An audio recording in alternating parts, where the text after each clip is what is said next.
Di hamparan tanah Kalimantan yang subur, berdirilah sebuah kerajaan besar nan masyhur bernama Kutai Martadipura. Kerajaan ini dikenal hingga ke pelosok negeri karena kemakmuran dan kearifan para pemimpinnya. Rakyat hidup damai dan sejahtera di bawah naungan panji-panji kerajaan. Sungai Mahakam yang gagah perkasa menjadi urat nadi kehidupan, mengalirkan berkah bagi seluruh negeri. Hutan-hutan lebat menjadi sumber daya alam yang melimpah, dijaga kelestariannya oleh segenap rakyat. Pusat pemerintahan kerajaan Kutai Martadipura terletak di sebuah wilayah yang kini dikenal sebagai Muara Kaman. Istana megah berdiri anggun, dikelilingi oleh perkampungan penduduk yang tertata rapi.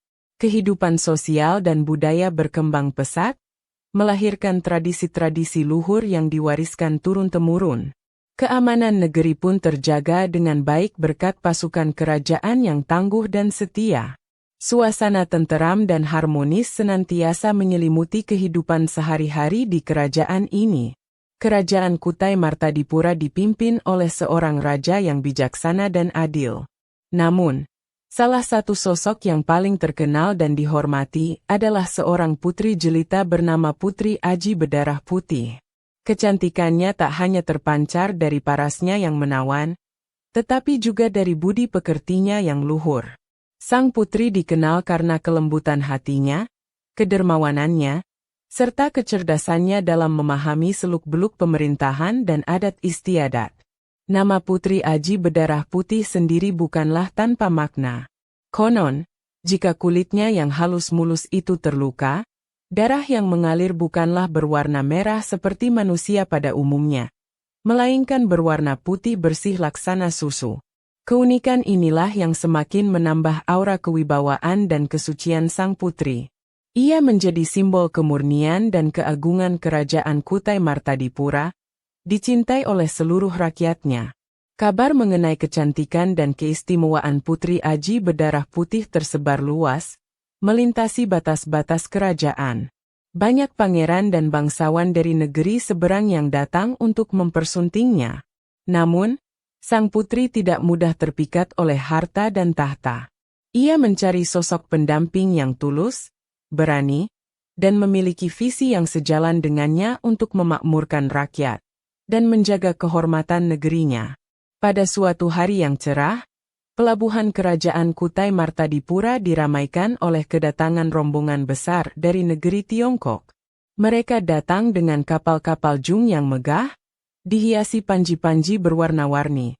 Rombongan ini dipimpin oleh seorang pangeran muda yang gagah namun beraut wajah angkuh. Sang pangeran datang dengan niat untuk melamar Putri Aji Berdarah Putih, setelah mendengar kabar tentang kecantikan dan keunikan sang putri.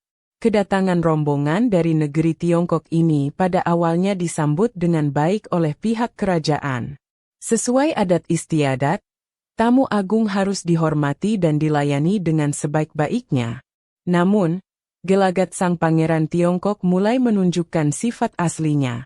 Ia bersikap sombong, memandang rendah adat dan budaya setempat, serta kerap kali mengeluarkan perintah seolah-olah ia telah berkuasa di tanah Kutai. Pangeran Tiongkok tersebut datang dengan membawa banyak sekali hadiah mewah, mulai dari sutra berkualitas tinggi, perhiasan emas bertabur batu mulia, hingga keramik-keramik indah. Ia berharap dengan harta benda tersebut, lamarannya akan langsung diterima oleh Putri Aji Berdarah Putih dan pihak kerajaan. Namun, ia lupa bahwa kehormatan dan harga diri tidak dapat dibeli dengan materi semata. Sikap angkuh dan meremehkan yang ditunjukkan oleh Pangeran Tiongkok beserta para pengikutnya mulai menimbulkan keresahan di kalangan pejabat istana dan rakyat Kutai. Mereka merasa terhina dengan tingkah laku para tamunya. Meskipun demikian, Raja Kutai Martadipura tetap berusaha menjaga etika diplomatik dan kesabaran, berharap sang pangeran akan menyadari kesalahannya. Putri Aji Berdarah Putih sendiri, yang dikenal bijaksana, mengamati dengan seksama tingkah laku pangeran Tiongkok tersebut. Hatinya merasa tidak berkenan dengan kesombongan dan keangkuhan yang ditampilkannya. Sang putri meyakini bahwa pemimpin sejati haruslah rendah hati, menghargai orang lain, dan menjunjung tinggi adat istiadat dimanapun ia berada. Tibalah saatnya Pangeran Tiongkok secara resmi menyampaikan maksud kedatangannya untuk melamar Putri Aji Berdarah Putih. Dengan penuh percaya diri dan sedikit nada memaksa, ia mengutarakan niatnya di hadapan Raja Kutai Martadipura dan para pembesar kerajaan.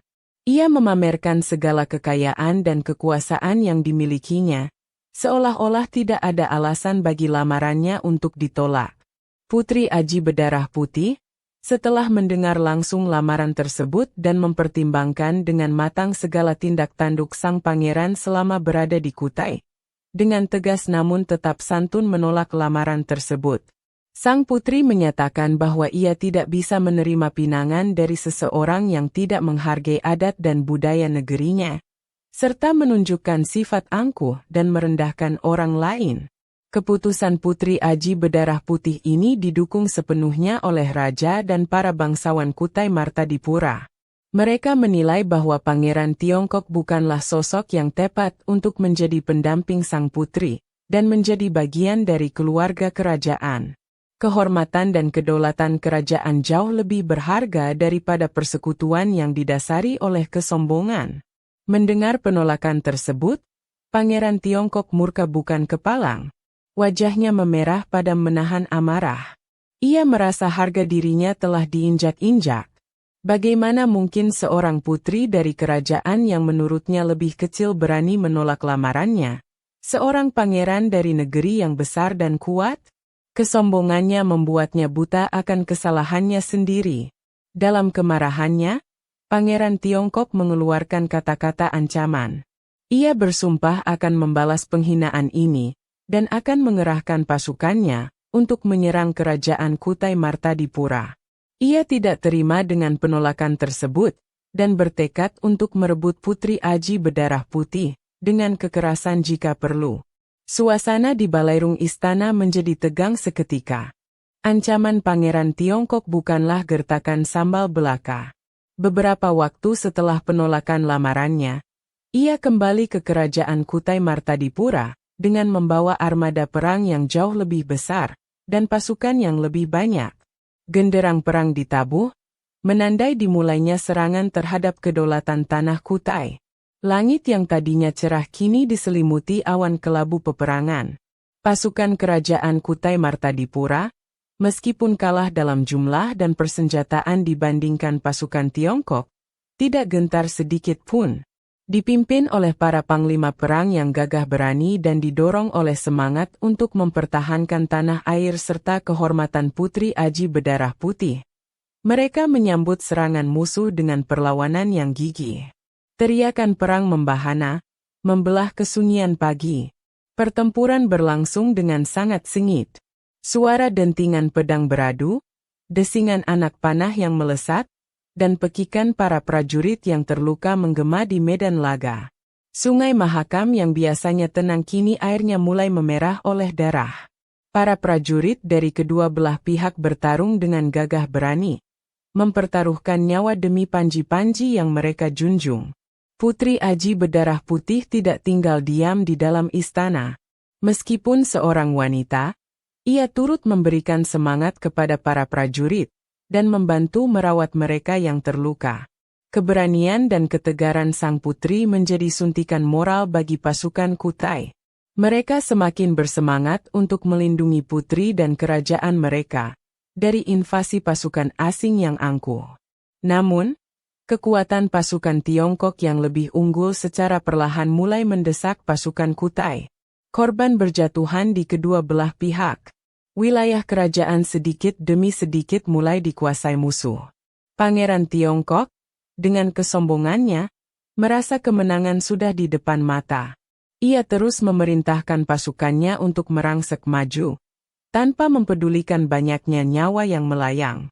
Ketika situasi semakin genting dan pasukan kerajaan Kutai Martadipura semakin terdesak oleh keganasan pasukan Pangeran Tiongkok, Putri Aji Berdarah Putih tidak tinggal diam. Hatinya perih menyaksikan penderitaan rakyat dan prajuritnya. Ia tahu bahwa tindakan luar biasa diperlukan untuk menyelamatkan negerinya dari kehancuran akibat kesombongan sang pangeran yang ditolak cintanya. Dengan hati yang mantap dan penuh kepasrahan kepada Allah, sang putri mengambil kinang dan sirih, lalu mengunyahnya sebagaimana kebiasaan para bangsawan dan rakyat pada masa itu. Sembari mengunyah, ia memusatkan seluruh kekuatan batin, kesaktian, dan doa-doanya. Setiap gerakan mulutnya saat mengunyah sirih diiringi dengan permohonan yang tulus agar negerinya dilindungi dan kezaliman dikalahkan. Setelah selesai mengunyah, Putri Aji berdarah putih kemudian menyemburkan atau melepehkan sepah sirih tersebut ke tanah di hadapannya. Atas ridho dan kehendak Allah yang Maha Kuasa, seketika itu juga terjadi keajaiban yang dahsyat. Dari lepahan sirih sang putri yang menyentuh bumi, muncullah ribuan, bahkan jutaan, lipan-lipan berukuran raksasa yang bergerak dengan gesit dan ganas. Lipan-lipan ini bukan lipan biasa. Ukuran mereka sungguh mengerikan, dengan capit-capit berbisa yang siap menerkam. Warna mereka pun tampak menyeramkan, seolah memancarkan aura kemarahan alam. Mereka bergerak serentak, seolah mendapat perintah langsung, menuju ke arah pasukan Pangeran Tiongkok yang sedang merangsek maju. Merasa kemenangan sudah di depan mata.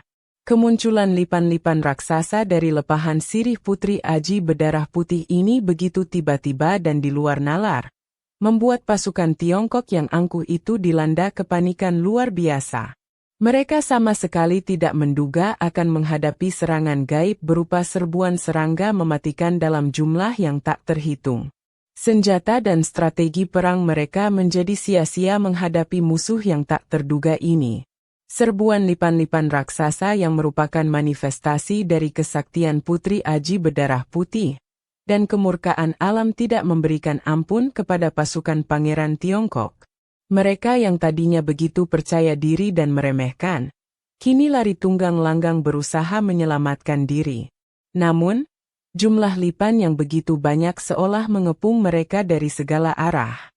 Pangeran Tiongkok yang sombong itu pun tidak luput dari serangan lipan-lipan raksasa. Ia berusaha melawan dengan sisa-sisa keberaniannya, namun usahanya sia-sia.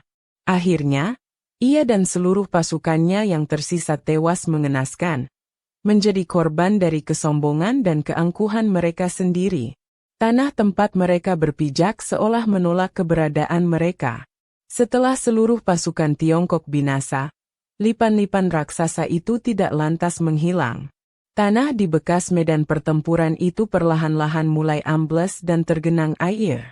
Air terus menggenang semakin tinggi, menenggelamkan jasad-jasad pasukan Tiongkok beserta seluruh peralatan perang mereka. Genangan air itu semakin lama semakin meluas, membentuk sebuah danau yang cukup besar.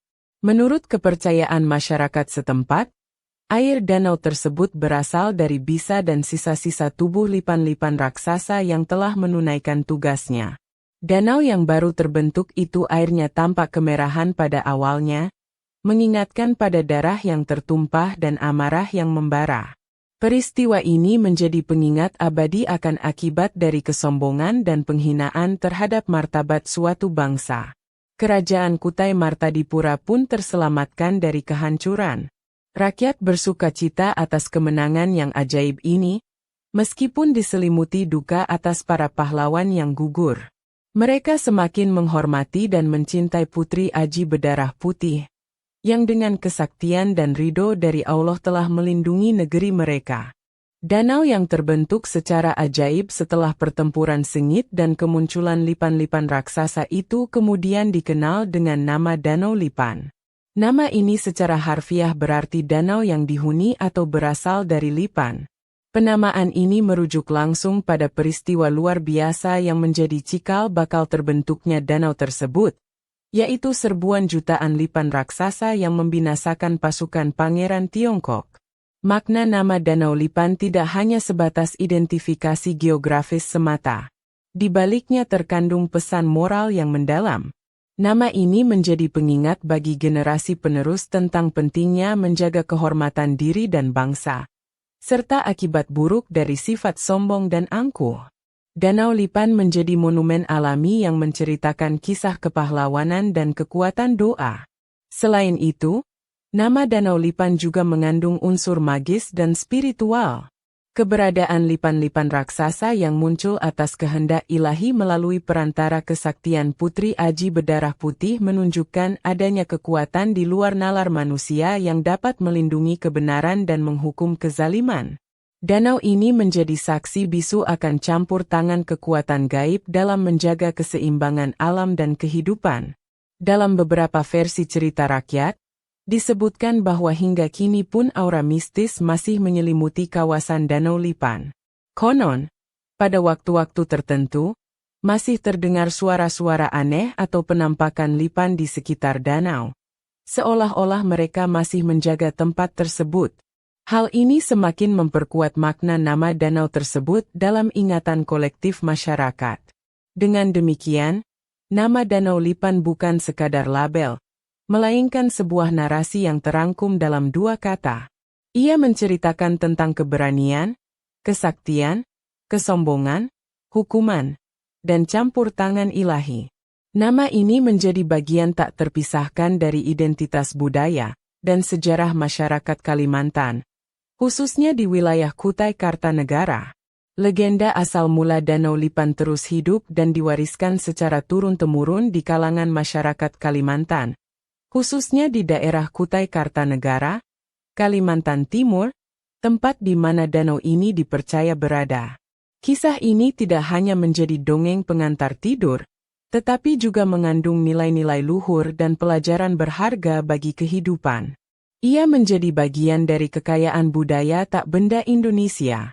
Salah satu warisan terpenting dari legenda ini adalah penguatan rasa cinta tanah air dan semangat patriotisme. Keberanian Putri Aji berdarah putih dan para prajurit Kutai dalam mempertahankan kedaulatan negerinya dari serangan bangsa asing menjadi teladan yang menginspirasi. Legenda ini mengajarkan bahwa kehormatan bangsa harus dijaga, meskipun harus dengan pengorbanan jiwa dan raga. Danau Lipan sendiri, meskipun mungkin secara ilmiah terbentuk melalui proses geologis yang berbeda, dalam konteks budaya tetap dianggap sebagai tempat yang memiliki nilai sejarah dan spiritual. Keberadaan legenda ini menambah daya tarik danau tersebut sebagai salah satu destinasi wisata budaya. Para pengunjung tidak hanya menikmati keindahan alamnya, tetapi juga merenungkan kisah heroik yang melatar belakanginya. Secara faktual, Danau Lipan memang ada dan terletak di Kecamatan Muara Kaman, Kabupaten Kutai Kartanegara. Meskipun ukurannya mungkin tidak sebesar yang dibayangkan dalam legenda, keberadaannya menjadi bukti fisik yang menghubungkan narasi dengan realitas. Penelitian lebih lanjut mungkin dapat mengungkap aspek-aspek lain dari sejarah danau ini, baik dari sisi geologi maupun arkeologi. Legenda ini terus diceritakan dalam berbagai bentuk, mulai dari cerita lisan, tulisan, hingga pertunjukan seni. Setiap penceritaan kembali turut melestarikan nilai-nilai yang terkandung di dalamnya. Kisah Putri Aji berdarah putih dan Danau Lipan menjadi pengingat bahwa kearifan lokal dan cerita rakyat memiliki peran penting dalam membentuk karakter dan identitas suatu masyarakat. Legenda asal mula Danau Lipan mengajarkan kita beberapa pesan moral yang sangat berharga. Pertama, kesombongan dan keangkuhan akan membawa kehancuran.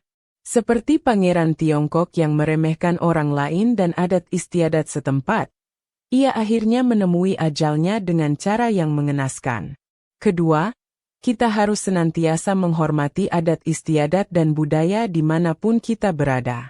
Ketiga, keberanian dan cinta tanah air adalah sifat mulia yang harus kita junjung tinggi. Keempat, dengan ketulusan hati dan memohon pertolongan kepada Allah yang Maha Kuasa, rintangan sebesar apapun dapat diatasi. Kelima, jangan pernah meremehkan kekuatan doa dan kehendak ilahi, karena Allah akan selalu melindungi mereka yang berada di jalan kebenaran dan memohon ridhonya.